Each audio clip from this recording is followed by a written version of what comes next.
মৌসুমি মৌসুমি কি হয়েছে চিল্লাকে? আরে খিদা লাগছে খাইবার দাও। বহ দিতেছি। রাগ করে হুদাই দইটা। হ্যাঁ কি হলো? এটা আবার কি? স্টোফ্রি। কি রেস্টোফ্রি এটা? রেস্টোফ্রি না তো। কি করে? হ্যাঁ পাগল, এটা স্টোফ্রি না, এটা স্ট্রবেরি। আর তাড়াতাড়ি খাইবার আনছে। আর কি টাটকি খাইতেছ তুই?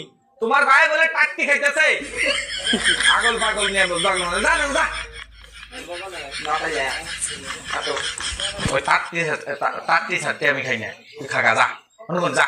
তুই তোর বোনের চা বানাবার চা নিয়ে যা। ওই না হলে নাইছে। দিদে দিতো এ তোর ভাই মিলে চা দে, আমি কাম করতেছি দাও। দে। আর তুই এনে কি খাস? স্ট্রবেরি।